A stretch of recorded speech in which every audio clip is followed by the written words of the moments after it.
राज्यों में लोकतंत्र का पर्व का परिणाम आज सामने आया है। कहने का मतलब यह है कि 4-5 राज्यों में विधानसभा चुनाव संपन्न हो गया। उसमें 4 राज्यों का परिणाम घोषित हुआ है। नमस्कार, मैं सत्येंद्र कुमार सिंह SNS 24 न्यूज में आपका स्वागत करता हूं। आज मैं चुनाव को लेकर हमारे स्टूडियो में आए हुए हैं भाजपा के वरिष्ठ नेता मधुसूदन प्रसाद सिंह जी। मैं आज आपका स्वागत करता हूं। नमस्कार। मैं ये कह रहा था कि जहां जहां चुनाव हुए हैं, जिन जिन राज्यों में चुनाव हुए हैं, उनके बारे में पहले मैं आपको बता दूं। पहला चुनाव जो सबसे बड़ा राज्य के रूप में जाना जाता है, राजस्थान, वहाँ हुआ है। दूसरा मध्य प्रदेश, वह भी बड़ा राज्य के रूप में जाना जाता है। लोग कहते हैं कि बड़ा राज्य है तो स्वाभाविक तौर पे वहाँ विधानसभा में सीटों की संख्या भी उसी रूप में होगी। तीसरा जहाँ चुनाव हुआ वह है तेलंगाना, और चौथा जो चुनाव हुआ वह है छत्तीसगढ़। मिजोरम में भी चुनाव हुआ, लेकिन मिजोरम की जो गणना है उसका परिणाम अभी तक नहीं आया है। हम 4 राज्यों की बात कर रहे थे। मध्य प्रदेश जहां 230 सीटें हैं विधानसभा में, राजस्थान जहां 119 सीट है, छत्तीसगढ़ जहां 90 सीट है और तेलंगाना जहां 119 सीटें हैं। छत्तीसगढ़ में भी कांग्रेस की सरकार थी, राजस्थान में भी कांग्रेस की ही सरकार थी, और वहाँ के मुख्यमंत्री जो सूत्र बता रहे हैं, वहाँ के मुख्यमंत्री अशोक गहलोत जी ने हार स्वीकारते हुए अपना इस्तीफा अपने आला कमान को सौंप दिया है। तो हम जानना चाहेंगे नेताजी से, जो भाजपा के पुराने नेता हैं, इनको यह कहा जाए कि अटल बिहारी वाजपेयी और आडवाणी जी के समय के ही ये भाजपा में उसी समय से काम किया करते थे, और आज भाजपा को जन जन तक पहुंचाने में इन्होंने इस क्षेत्र में बेहतर काम किया है। हम आपसे पहले तो स्वागत करते हैं। हम आपसे जानना चाहेंगे सिंह साहब कि भाजपा की जो स्थिति दिनों दिन सुधरती जा रही है। पहले अटल जी, आडवाणी जी के टाइम में भाजपा की कितनी सीटें आती थी आप भी जान रहे हैं, सभी लोग जान रहे हैं। उसमें बहुत अच्छी सी स्थिति नहीं थी, लेकिन दिनों दिन जो ट्रेंड बनता जा रहा है, आज भाजपा की स्थिति यह है कि केंद्र में सरकार बना ली है, और उसके बाद वहाँ नरेंद्र मोदी जब से आए हैं तब से इस बार, पहले तो आडवाणी जी, अटल जी के नाम पे चुनाव लड़ी जाती थी। इन दिनों क्या है कि सीधा सीधा नरेंद्र मोदी जी के नाम पे चुनाव लड़ा जा रहा है। इस बार का जो विधानसभा चुनाव हुआ उसमें किसी भी राज्य में मुख्यमंत्री के नामों की घोषणा नहीं हुई। न तो वसुंधरा राजे जी का कहीं नाम आया कि हाँ वो बनेंगे, न बालकनाथ जी का आया, कहीं किसी का नाम नहीं आया कि उनको मुख्यमंत्री बनाना है। ऐसी स्थिति में क्या आप मान के चलेंगे कि इस बार भी नरेंद्र मोदी जी का जो अपना चेहरा है, सिर्फ उनके चेहरे पर चुनाव लड़ा गया, और चुनाव लड़ करके लोग उनको पसंद किए, और ज़्यादा से ज़्यादा 3 राज्यों में तो स्पष्ट बहुमत है भाजपा की। तो आखिर ऐसा क्यों हुआ? कांग्रेस के जो संजय निरुपम जी हैं, राष्ट्रीय प्रवक्ता, वो भी जान ही रहे हैं, उन्होंने कहा है कि हम लोग सदमे में हैं, यानी कांग्रेस के लोग सदमे में हैं। ये कांग्रेस के लोग सदमे में हैं।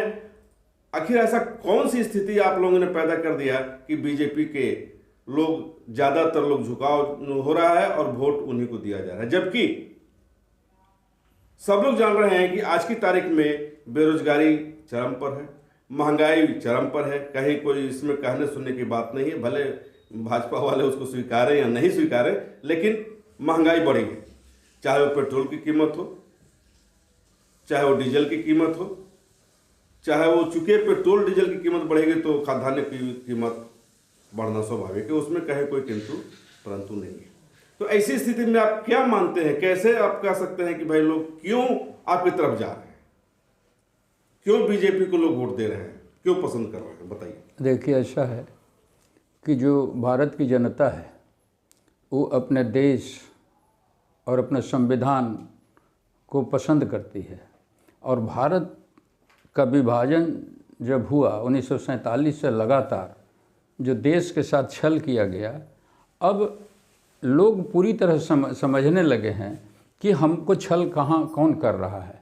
ये 3 जो राज्य का जो आपको परिणाम आया है, तो भारतीय जनता पार्टी के लिए चूँकि नेतृत्व दोनों चीज़ आता है, तो नरेंद्र मोदी का जो नेतृत्व है वो अव्वल नेतृत्व है और उसके लेवल का कांग्रेस में कोई ऐसा नेतृत्व नहीं है। एक दूसरा है नीयत की जब बात आती है, तो पूर्व के चुनाव में जब इन लोगों ने घोषणा पत्र में लाया था कि किसानों का सारा चीज़ हम माफ़ कर देंगे, ये कर देंगे, वो पूरा वो नहीं कर सके। और तीसरा चीज़ है कि भ्रष्टाचार में इस कदर लिप्त होते चले गए, उसके नतीजा है कि आम जो जन है, वहाँ का जनता है, वो आपको इनसे काफ़ी दुखित हो गया। और जहाँ तक कि बेरोजगारी की बात आप कर रहे हैं, निश्चित रूप से बेरोजगारी इस देश में भी बढ़ी है और दुनिया में बढ़ी है, चूँकि चाहे वो कोरोना का काल हो या सुनामी का हो या आपको युद्ध का जब काल आता है, तो कहीं ना कहीं देखिएगा कि उसका असर पूरे विश्व पर पड़ता है। तो भारत पर भी असर पड़ा है। और ये नरेंद्र मोदी जी की सरकार आने के पहले आपको पता होगा कि ईरान का आपको 39,000 करोड़ रुपया डीजल और पेट्रोल का बाकी था, जो नरेंद्र मोदी आने के बाद उसको दिए, चूँकि वो देश के साथ एग्रीमेंट होता है। और इसके बाद ईरान बाद में फिर तेल भी बंद कर दिया। लेकिन कोरोना के काल में भी, और जब रशिया और यूक्रेन का युद्ध भी हुआ, तो रशिया इनको तेल देने लगा और डीजल, और उससे आपकी गाड़ी कहीं रुकी नहीं, आप बल्कि उसको आप एक्सपोर्ट भी किए कहीं कहीं, जिसका बहुत चर्चा लोगों ने किया कि एक्सपोर्ट कर रहे हैं, यहाँ तेल का दाम नहीं घटा रहे हैं। सवाल उठता है कि सिर्फ महंगाई का नहीं है, सवाल है देश का, सवाल है सुरक्षा का, सवाल है इनोवेशन का, कि ये जो पूरे विश्व के पैमाने पर जो टेक्निकल जो चाहे या स्पेस के पैमाने पर अब जब जाते हैं, तो आप चंद्रयान छोड़ रहे हैं, सब जितना बड़ा जो कंपटीशन है पूरे दुनिया में, और इकोनॉमी आप जो है से आपको 8वें रैंक में थे, आप 5वें पर आ गए। और भारतीय जनता पार्टी कहती है कि हम 2025 के बाद हम चले जाएंगे, तीसरी इकोनॉमी दुनिया का बन जाएंगे। तो अमेरिका, चाइना, रशिया, और अब रशिया भी पिछड़ने वाला है। अब कहा जाता है कि जर्मन और जापान भी पिछड़ जाएगा, और इसके बाद हम जो है से तीसरी शक्ति, इकोनॉमिक शक्ति बन जाएंगे। आप दुनिया के सबसे बड़े जनसंख्या वाले देश हो गए, चीन को पीछे छोड़ते हुए। लेकिन आपके पास जो 70% जो किसान हैं, पहले 80%, अब 70% का जो आंकड़ा है, तो आपको समुचित जो भूमि है उसका सिंचन का आपने अभी तक कोई ऐसा कारगर चीज़ नहीं बना पाए, जिसके कारण किसानों के पास एक भुखमरी का भी सवाल रहा और उनको बाजार भी नहीं मिला। और एमएसपी की बात तो बहुत होती है, लेकिन किसका पैसा आप दीजिएगा? संतुलन जब तक इकोनॉमी का नहीं बनेगा, आपको उद्योग और कृषि को भी उद्योग का दर्जा देने की बात है। आपने शुरू में कृषि का उद्योग का दर्जा दिया नहीं।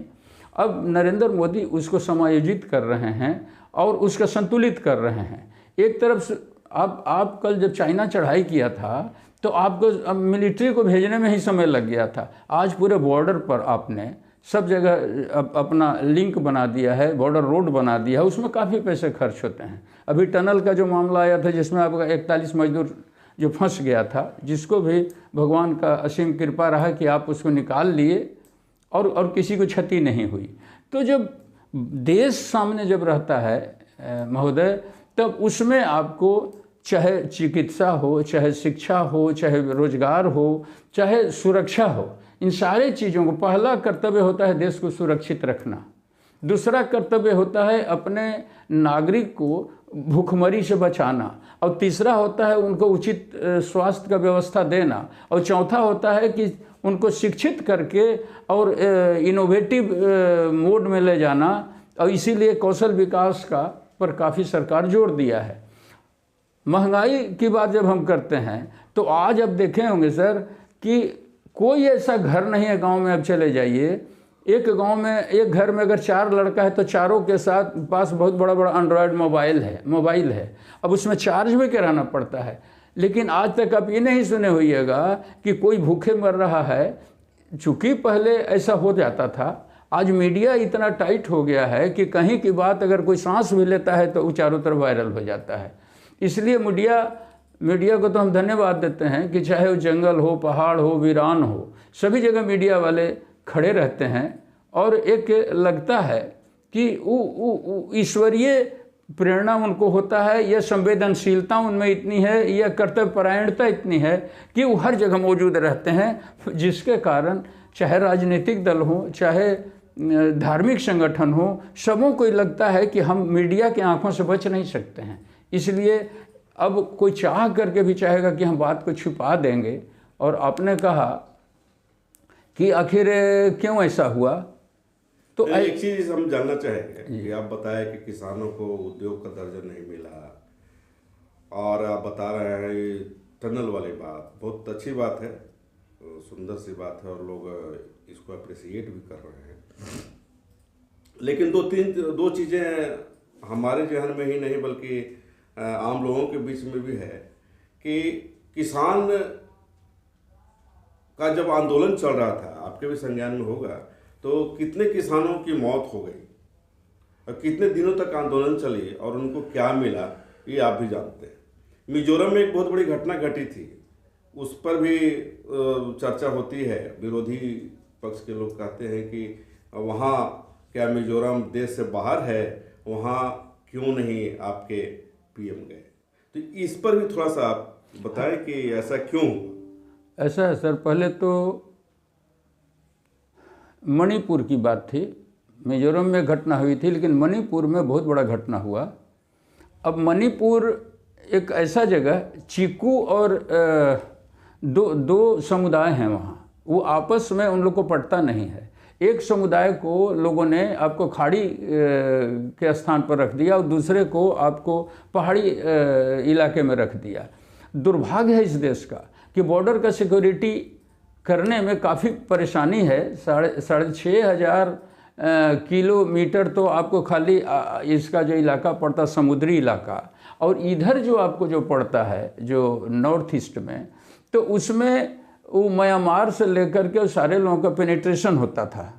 और अब जब बीएसएफ वहाँ काफ़ी संजीदगी से उसको बचाना अपने देश को चाह रहा है, तो वहाँ पर कोहराम मच रहा है। उधर के लोग आते थे, काम भी करते थे, शाम को लौट भी जाते थे और यहीं बस भी जाते थे। तो अभी जो का जो CAA का जो आप सुन रहे होंगे, तो उसमें भारतीय जनता पार्टी चाहती है कि भारत के जितने लोग हैं उनको हम आइडेंटिफाइड करें, और बाहर से जो प्रतिदिन अगर हम ऐसी छोड़ देंगे तो इस सराय बन करके भारत रह जाएगा, तो फिर भारत के लोग कहाँ जाएंगे। जो अभी समस्या आपको देख रहे हैं हमास और इजराइल का जो मैटर है, तो भारत में भी फिर वही होने लगेगा। और वहाँ अफीम का मतलब कुल मिला करके ये समझा जाए कि आइडेंटिफिकेशन के कारण वहाँ पे प्रधानमंत्री नहीं गए, ये नहीं सर, ऐसा है कि प्रधानमंत्री एक व्यवस्था के आपको रिप्रेजेंटेटिव होते हैं। अब उस समय आपको जो डिप्टी सेक्रेटरी थे, मंत्री थे, आपको गृह मंत्री, वहाँ 23 दिन तक वहाँ कैंप किए। और आप देख रहे होइएगा कि पहले मुख्यमंत्री जो हैं पहले कांग्रेस में थे, बाद में फिर भाजपा में आए। अब कांग्रेस पार्टी एक जिम्मेवारी पार्टी के रूप में उनको सहयोग करना चाहिए था, लेकिन ये खाली बोलते थे कि नरेंद्र मोदी बोले आकर के। वहाँ जब तक स्थिति सामान्य नहीं होती है, और जो एजेंसीज है, जो आपको व्यवस्था की एजेंसीज है, चाहे बीएसएफ है, चाहे वहाँ के आपको पुलिस है, चाहे वहाँ के और डीएम और एसपी जो हैं, तो उसके द्वारा, चूँकि कोई भी व्यक्ति ऐसा नहीं कर सकता है कि एका करके क्या जवाब दें नरेंद्र मोदी, तो उसमें व्यवस्था वहाँ हुआ। नग्न महिलाओं को घुमाया लोगों ने, क्या क्या नहीं किया।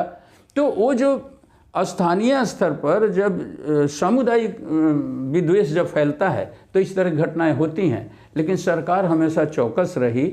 और सरकार जब जवाब देने लगती है तो आप सदन छोड़ कर भाग जाते हैं।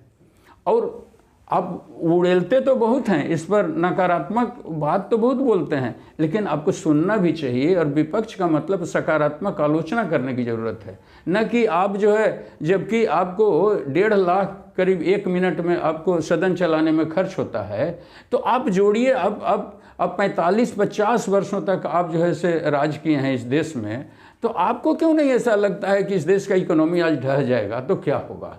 वो जो लाइव होता है उसमें इतना खर्च होता है, आज शांति है वहाँ, लेकिन अभी भी जब तक पूरा बॉर्डर का सिक्योरिटी, आपको बॉर्डर सिक्योर नहीं किया जाएगा, तब तक कुछ न कुछ छिटपुट घटनाएं होती रहती हैं बीच में। तो सर अभी आप बोल रहे थे कि बॉर्डर सिक्योरिटी में जो है हमारे प्रधानमंत्री लगे हुए हैं, और फिर आप बोल रहे हैं कि जब तक सिक्योर नहीं होगा तो मन इधर जो है आपका जहाँ घटना घटी, जहाँ की हम लोग चर्चा कर रहे थे, तो वहाँ पे बॉर्डर सिक्योरिटी टाइट नहीं है। नहीं, बॉर्डर सिक्योरिटी टाइट है, लेकिन सिक्योरिटी इन द सेंस जो है से जब तक उसको चाहे बारबेडिंग वायर करिए, अभी तक आना जाना चल रहा था। अफीम का वहाँ व्यवसाय होता था, जो आपको म्यांमार वगैरह से अफीम जो आता था, आपको पकड़ाया, एक ट्रक पकड़ाया था, आपको याद कहीं होगा तो, कि वहाँ से वो अफीम लेकर के चला और जम्मू कश्मीर तक गया और वहाँ से केरल तक गया। तो ये जो एक नेक्सस था, एक जो नेटवर्किंग जो भारत के अस्मिता के विरोध में जो चल रहा है, तो उसमें गिव एंड टेक जो लोग कर रहे हैं, उनको देश से कोई मतलब नहीं है। वो सब के सब जो कहीं से न कहीं से प्रायोजित होते हैं। इसका सर अंदाज़ा इसमें लगा सकते हैं कि मोदी सरकार आने के बाद 3.5 लाख NGO बंद हो गया, और कोई ये कहने के लिए तैयार नहीं हुआ कि हम NGO के रिप्रेजेंटेटिव हैं या हम NGO के मालिक हैं। तो क्यों ऐसा हुआ? मोदी चाहते थे कि आप आकर के जवाब दीजिए, और कितना ट्रांजैक्शन आपका हुआ, आपका रजिस्ट्रेशन है, सब कुछ है, तो क्यों? फिर होता क्या था कि पेट्रो डॉलर का या आपको अमेरिकन डॉलर का, कहीं क्रिश्चियनिटी का मामला, कहीं आपको इस्लामिक मामला, और उसका नतीजा है कि देश पूरा उलझा हुआ है, पूरा उलझा हुआ है। और हम लोग कहते हैं कि नरेंद्र मोदी जादू की छड़ी लगा दें, ऐसा नहीं हो सकता है, क्योंकि नरेंद्र मोदी के सामने अनेक समस्याएं हैं। जब नरेंद्र मोदी बोले कि सारे देश के गरीबों को हम कनेक्शन दे रहे हैं गैस का, या कह रहे हैं कि हम सबको घर देंगे, फिर सारा चीज़ करेंगे, अभी 5 करोड़ 5 साल तक के लिए फिर जो है से आपको सहयोग राशि देने का, अनाज देने का जो योजना है, तो उसमें इन्होंने कभी भी जाति पाति धर्म को अलग करके नहीं देखा। सब गांव को, जो 18,000 गांव बाकी था, उसको इलेक्ट्रिफिकेशन किया। तो मतलब आप ये कह रहे हैं कि कांग्रेस की सरकार में, चाहे वो राजस्थान में कांग्रेस की सरकार रही हो, चाहे जहाँ कहीं भी हो, तो वो लोग जाति पाति करते हैं, इसलिए उनको नुकसान हुआ चुनाव में, ये और आप लोग नहीं करते हैं इसका चुनाव। उनको नुकसान होने का हमको जो लगता है, ऐसा तो वो विशेष अपने जानेंगे या आप उसको एनालिसिस करेंगे, हमारा लगता है कि एक तो उनके पास कोई ऐसा मानक लीडरशिप नहीं है जिस पर जनता विश्वास कर सके। वो कभी बोलते हैं कुछ, कभी बोलते हैं कुछ, कभी इंडिया का गठबंधन करने लगते हैं, कभी कहते हैं। आपको काफ़ी दुख होगा ये जान करके कि आपको मनमोहन सिंह के समय में एक कानून आया था, और वो दोबारा आ जाते तो मैंने वो पास भी हो ही जाता। उसमें था कि अगर हिंदू और मुस्लिम कम्युनिटी में अगर कहीं विवाद हुआ है, तो हिंदू वाले को पकड़ करके तुरंत जेल दिया जाएगा, और उनको प्रूफ करना होगा कि आप गलत नहीं हैं। उनको प्रूफ नहीं करना होगा। तो ये सारा चीज़ तो आप बांट करके रखे हैं आज तक, जाति पाति धर्म भाषा का खेल किए, धर्म के नाम पर अपने देश का बंटवारा कराया, और फिर उस धर्म को कार्ड फिर आप ही खेलते रहे। नरेंद्र मोदी सबका साथ, सबका विकास, सबका विश्वास, सबका प्रयास की बात करते हैं, तो इसमें जाति कहीं आती नहीं है। दूसरा चीज़ है कि आप आंकड़ा उठा करके देख लीजिए, मुस्लिम कम्युनिटी के लोग हैं मैक्सिमम उन लाभान्वित हुए हैं, चाहे कुकिंग गैस का मामला हो, चाहे घर देने का मामला हो। नहीं, लाभान्वित तो हुए हैं, लेकिन अब कांग्रेस के ही लोग या अन्य विरोधी पक्ष या अन्य लोग भी ये कहते हैं कि मुफ्त में जो आप लोगों ने जो शुरू करवा दिया कि हाँ मुफ्त में हम अनाज देंगे, तो उस अनाज के एवज में अब ये हो गया कि अब लोग काम नहीं करना चाहता, तो एक तरह से वो निकम्मा हो गए। ऐसा लोग बोलते हैं, मैं नहीं बोल रहा हूँ। ऐसा लोग बोलते हैं कि चूंकि फ्री में जब हमको मिल ही रहा है तो हम काम क्यों करेंगे। तो कहीं ऐसा तो नहीं कि आम लोगों को इस रास्ते पे ले जाया जा रहा है कि तुम काम मत करो जो हम चाहेंगे, फिर जैसे सबसे बड़ा चीज़ है सर कि आपके संविधान में क्लियर कट लिखा हुआ है कि आपके देश में एक भी व्यक्ति अगर भूखे मरता है तो उससे सीधे जिम्मेवार केंद्र सरकार होगी, क्योंकि अनाज का मामला केंद्र सरकार के पास रहता है। और जब कोरोना का काल आया तो उस समय जो सब लोग जो बेरोजगार हुए, चूँकि सारा चक्का तो बंद हो गया उद्योग का, तो वो घर लौटने लगे। घर तो अब करेंगे क्या, उस समय तो आपको इमरजेंसी की तरह ही लग गया कि कोई किसी बिना मास्क के आप कहीं जाइए मत, बोलिए मत, किसी को छूइए मत, ये सारा चीज़ चलने लगा। तो उस स्थिति में भारत के सरकार के सामने एक बहुत बड़ा एक जिम्मेवारीपूर्ण कार्य आया कि हमको सबसे पहले उनको भूखों मरने से बचाना है। एक दूसरा चीज़ है कि अब जहाँ विकास की बात होती है तो आप जो समझते हैं कि ये जो विपक्ष के लोग कह रहे हैं, तो विपक्ष के लोग का सर, जब ज्योति बसु जी की सरकार थी आपको बंगाल में, उस समय मैक्सिमम इंडस्ट्रीज से सब बंगाल छोड़ के भाग दिए, क्योंकि आप सिर्फ लाल झंडा गाड़ देते थे और उसका किसी भी तरह का आप समन्वित जब तक व्यवस्था नहीं लाइएगा तब तक जो है से खाली पूंजीपति को प्रहार कर रहे थे। तो कहीं जब उद्योग चलेगा तभी मजदूर को काम मिलेगा, और मजदूर जब कार्य करेगा तभी जो है से उसका अपना वेजेज मिलेगा, और वेजेज मिलेगा तो उसका परिवार चलेगा। मतलब मजदूरों का वेलफेयर की बात आप कर रहे हैं। हाँ, तो मजदूरों की वेलफेयर की बात एक तरफ आप कर रहे हैं, दूसरी तरफ आप ही की सरकार जो भी राष्ट्रीयकृत उद्योग हैं उनका प्राइवेटाइजेशन हो रहा है, इस पर हाँ, इस पर हम पूरा कहना चाहेंगे।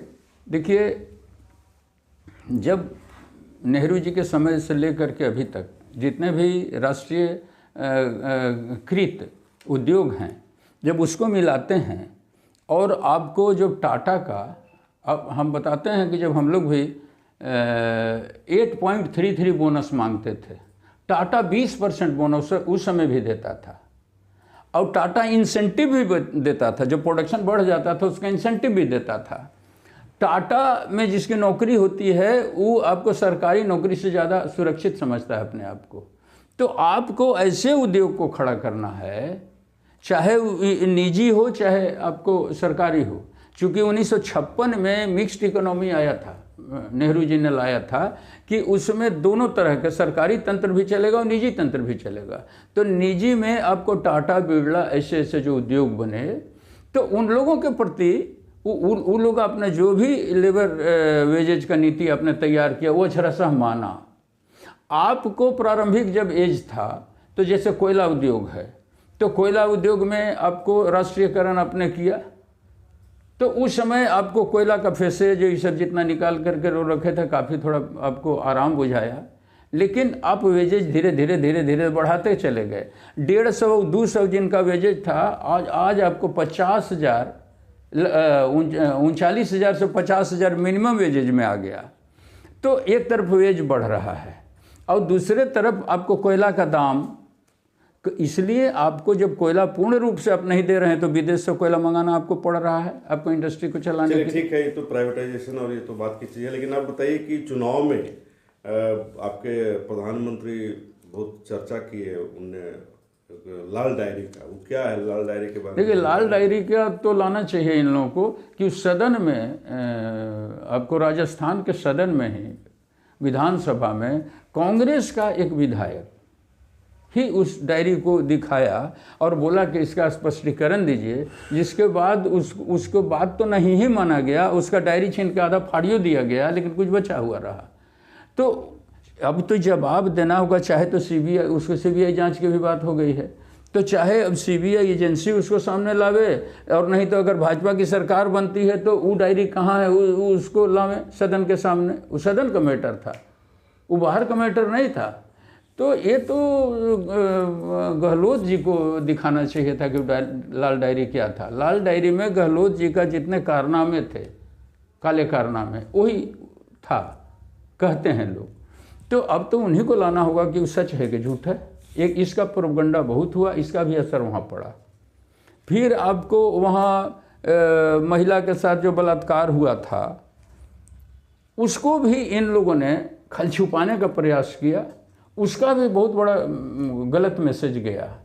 तीसरा आपको वहाँ हो गया कि पूर्व में जो इनके बोले थे आपको इलेक्शन मैनिफेस्टो में कि हम ये माफ़ कर देंगे, ये माफ़ कर देंगे, ये माफ़ कर देंगे, तो उसको भी उन्होंने पूर्णतः नहीं ला सके।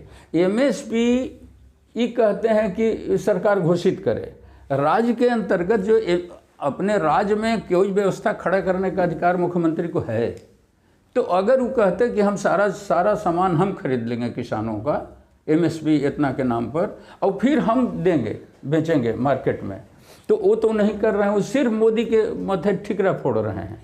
मोदी के माथे ठिकरा इसलिए फोड़ रहे हैं कि लोग ये बता रहे हैं, ये कह रहे हैं, और पहले चुनाव के टाइम में काफ़ी इस पर चर्चा हुई कि बीजेपी, ईडी, सीबीआई मतलब जांच एजेंसियों के का भय दिखा करके वो वोट लेकर के जीतना चाहती है, अपने पक्ष में लोगों को करना चाहती है। सर एक चीज़ बताइए कि आज तक जितना सीबीआई का रेड हुआ, हमको लगता है कि एक दो छोड़ के प्रायः सब में अरबों खरबों जो संपत्ति धरा रहा है।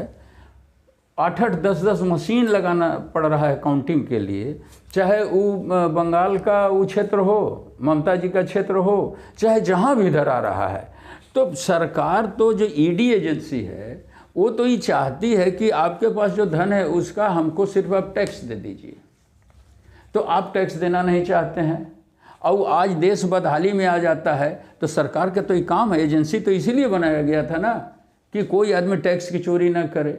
सीबीआई इसलिए बनाया गया था कि कहीं भी अगर गलत कोई अनैतिक राष्ट्र विरोधी व्यवहार हो रहा है तो उसकी हम जांच करें। अब वो जांच हो रहा है तो ये लोग कहते हैं कि मोदी ऐसा करवा रहा है, मोदी ऐसा करवा रहा है। सवाल उठता कि तो एजेंसी बना क्यों था? एजेंसी तो बना ही था इसीलिए। तो आप उसका उपयोग कितना करते थे वो तो आप जाने, लेकिन अभी मोदी तो बोला ही है। जिस समय प्रथम बार वो लोकसभा में जा रहे थे तो उन्होंने मत्था टेका था आपको लोकसभा के सीढ़ियों पर।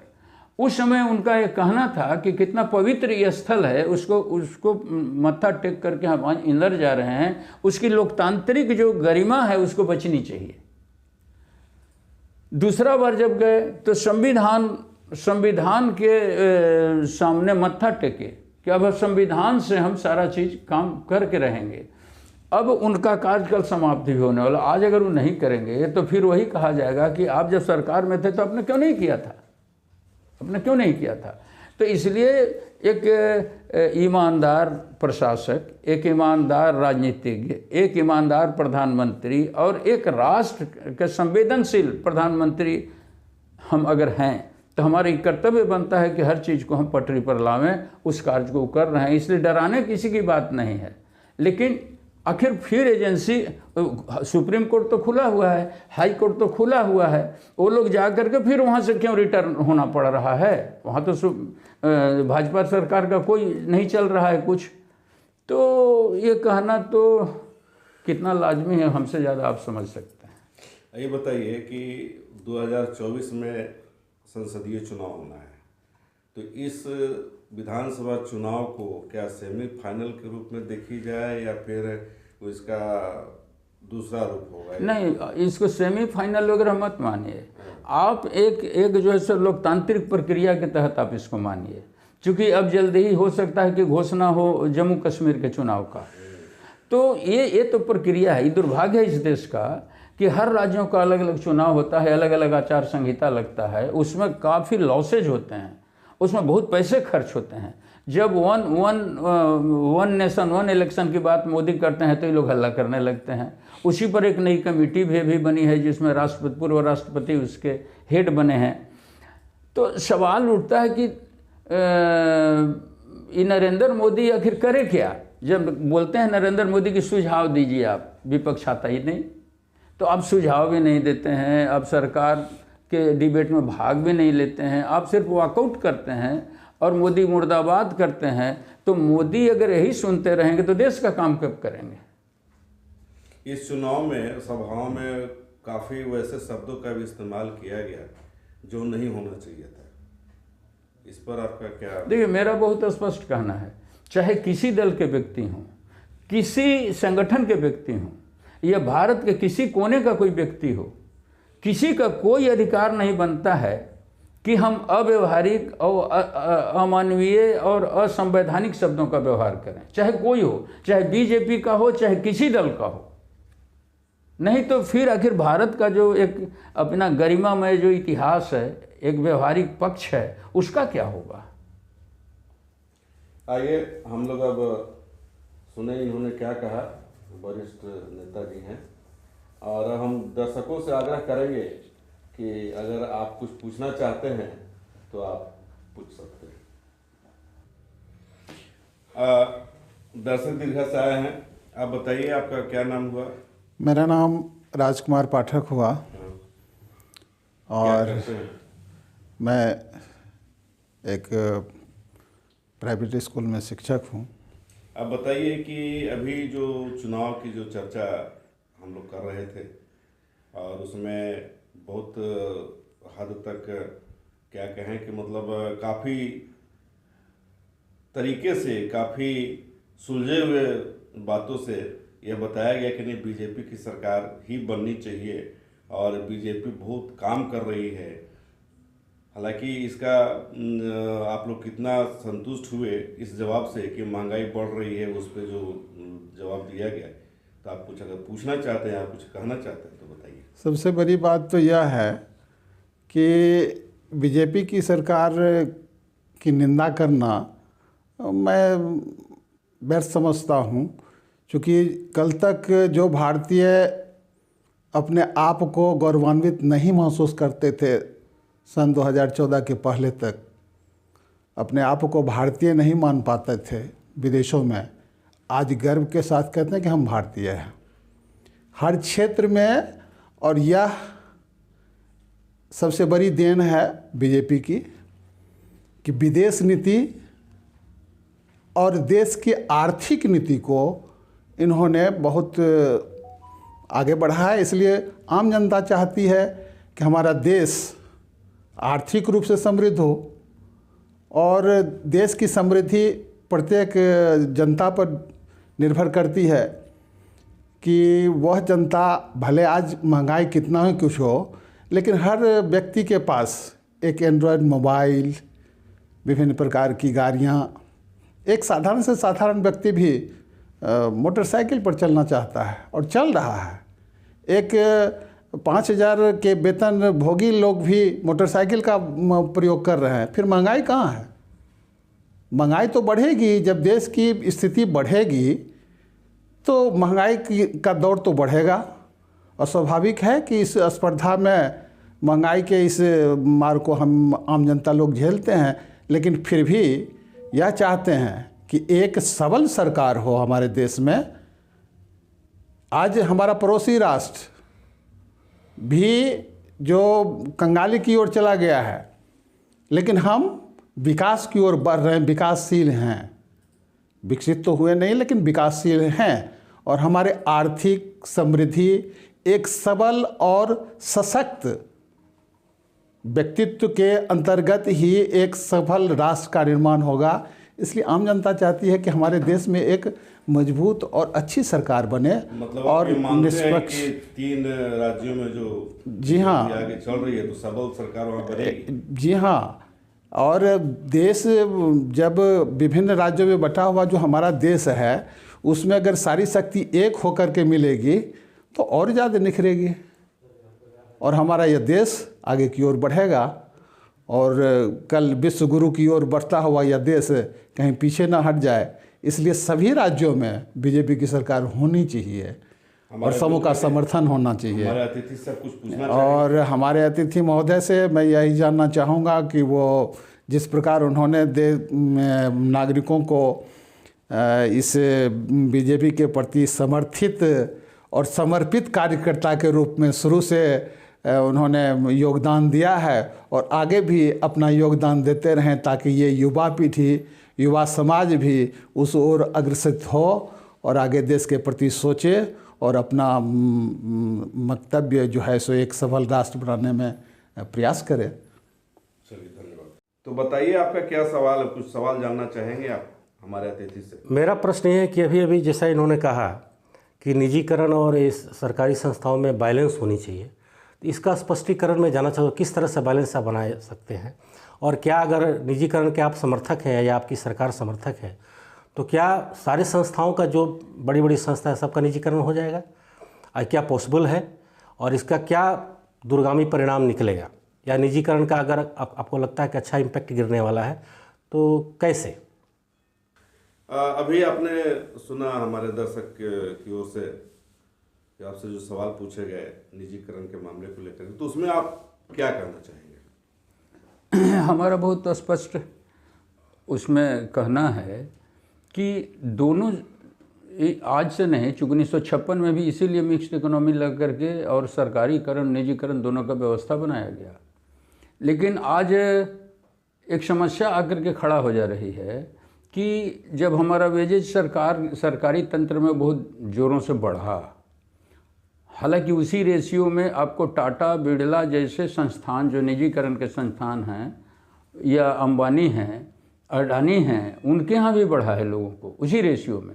लेकिन बहुत से हमारे यहाँ जो कुटीर उद्योग या एंसिलरी उद्योग जो रहे हैं पूरे देश भर में, वो सब के सब जो है से आपको दिखते हैं कि खुले और फिर बंद हो गए, और बैंक से पैसा लेते हैं और बैंक से पैसा लेने के बाद उसको उपयोग नहीं करते हैं, और उनका एक ही सबों का नहीं, कुछ लोगों का ऐसा रहता है, जिसका उदाहरण जैसे किंगफिशर का आप ले सकते हैं, बहुत बड़ा कंपनी था, लेकिन आज वो देश छोड़ करके और 9,000 करोड़ रुपया लेकर के वहाँ बैठा हुआ। हालांकि उससे सरकार रिकवर की है पैसा, उसका बहुत सा संपत्ति जब्त किया है, या फिर उसी तरह से और चिक्सी और ये सब बहुत से लोग हैं देश से भागे हुए। लेकिन सबसे बड़ा चीज़, नीरव मोदी वगैरह भी सब हैं। हाँ, नीरव मोदी वगैरह भी हैं। सबसे बड़ा चीज़ है कि अभी भारत की सरकार, ऐसा आप देखे होइएगा कि निजीकरण में भी काम करने वाले लोगों को पेंशन फिक्स्ड किया है कि आपको 1,000, 2,000, 4,000 मिनिमम, उसको और बढ़ाने की भी बात चल रही है। फिर आपको उनका वेतनमान को भी वो बढ़ा रहा है कि उनको इतना आपको देना होगा, वेजेज की गारंटी देनी होगी। अब समस्या यहाँ आकर के खड़ा होता है कि निजीकरण में अगर बड़े उद्योग चलाने वाले लोग आते हैं तब तो ठीक है, लेकिन लोग आज एक ऑनलाइन व्यवस्था जो चला सरकार का, चूँकि पहले लोग मैनेज कर लेते थे टेंडर को, आज फिर वो समस्या आकर के खड़ा। नहीं, सवाल हमारे दर्शक का वो नहीं है, सवाल दर्शक का ये है कि अगर सरकार यह समझती है कि निजीकरण में ज़्यादा काम होता है तो सभी संस्थानों को निजीकरण क्यों नहीं? सभी संस्थानों को निजीकरण नहीं किया जा सकता है, निजीकरण नहीं किया जा सकता है। इसलिए कि इनोवेटिव और स्टार्टअप जो है, ये आज आप ड्रोन वगैरह भी बना रहे हैं, तो उसमें तो यूनिवर्सिटी के लड़के, BIT MIT के लड़के भी आकर के बना रहे हैं, उनको स्कोप मिल रहा है और उनको सरकार समर्थन दे रही है, मॉनिटरी समर्थन भी दे रही है। तो सवाल उठता है कि हम निजीकरण में सबको नहीं डाल सकते हैं। जैसे आप निजीकरण की बात हम करेंगे तो हम जुडिशियरी को तो नहीं डाल सकते हैं, हम ये जो एजेंसीज हैं, आपको ED है और CBI है, उसको तो नहीं डाल सकते हैं, क्योंकि सरकार का नियंत्रण भी रहना बहुत ज़रूरी है।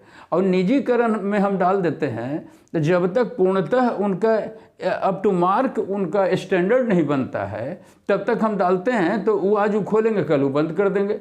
और सरकारी तंत्र भी बहुत बंद हुआ है। आपको जैसे सिंदरी का कारखाना था, आपको खाद का, बरौनी का कारखाना था, आपको गोरखपुर का कारखाना था, वो कारखाना बंद हो गया था। और अभी फिर नरेंद्र मोदी उसको चालू किया, जो गोरखपुर चालू हो गया, सिंदरी चालू हो, ये चालू हो गया, आपको बरौनी और सिंदरी भी चालू हो गया। तो प्रयास सरकार का रहता है कि हम जितना ज़्यादा से ज़्यादा सरकारी व्यवस्था को खड़ा करें, लेकिन सरकार को इतना ही काम तो है नहीं, उसको तो पूरे देश के इकोनॉमी को देखना है, सबको व्यवस्थित करना है, जिसमें अरबों खरबों रुपया खर्च होता है। तो कुछ चीज़ें होती हैं जो कि उनको निजीकरण में देना पड़ता है। जैसे टाटा एरोप्लेन जो है अभी जो चला रहा है एयर इंडिया, पहले शुरू में टाटा के था, बाद में टेक ओवर सरकार किया, लेकिन अभी फिर टाटा को देना पड़ा, क्योंकि उस पर जो आपको 23,000 करोड़ रुपया जो घाटे में चला गया था वो एयरवेज, उसको आखिर सरकार किस फंड से काट करके उसको दे देवे, किस विकास के कार्य को रोक देवे। तो टाटा को फिर जो है से जब उनको आमंत्रण दिया गया तो टाटा उसको लिया। तो ऐसे ऐसे कोशिश सरकार कर रही है कि चाहे मानक उद्योगपति हों या फिर सरकारी तंत्र में कुछ इस तरह का हो, जैसे खाद कारखाना बनाने की बात हुई तो यूरिया जो खाद आता था वो आपको सब के सब केमिकल वाले ले जाते थे और उसको ये करके अपने में यूज करने लगे, तो उसको आपको नीम कोटेड यूरिया बनाना सरकार शुरू किया। कुछ ऐसी चीज़ें जैसे ड्रग की बात आती है तो ड्रग में भी अब जैसे आयुष्मान भारत में आज देख रहे होंगे, या आयुष्मान के सब जगह जो है सो खुल रहा है आपको अस्पताल और डॉक्टर और सारा चीज़, दवाई सबसे ज़्यादा देश में अगर कहीं भी आज अगर ब्लैकमेलिंग हो रहा है तो वो आपको दवा के मामले में हो रहा है। लेकिन उसको भी सरकार बंद करना चाह रही है, लेकिन सरकार को समय लगेगा और निजीकरण सभी को नहीं किया जा सकता है। निजीकरण जब सबों को कर दिया जाएगा, जैसे रेलवे है वो सरकारी तंत्र है, लेकिन उसमें छोटे छोटे जो कार्य हैं वो ठेकेदारी के द्वारा कराया जा रहा है।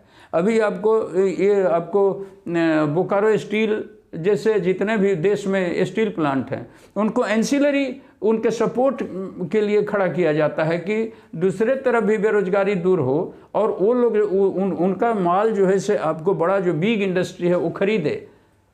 तो इस तरह से सबका न सरकारी तंत्र हो सकता है न सबका निजी तंत्र हो सकता है। समन्वित और एक संतुलित व्यवस्था को खड़ा करना होगा और इससे अच्छा और कुछ नहीं हो सकता है।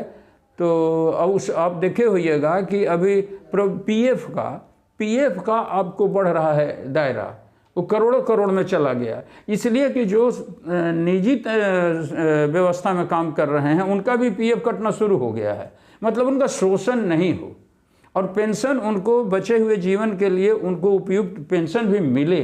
सरकार इसकी ओर बढ़ रही है, लेकिन अभी तक पूर्णतः व्यवस्थित नहीं हुआ है। पूरा देश का सारा जनमानस और इंडस्ट्री को व्यवस्थित नहीं किया जा सका है, उधर सरकार बढ़ रही है। धन्यवाद आपको SNS 24 न्यूज़ को समय देने के लिए बहुत बहुत धन्यवाद।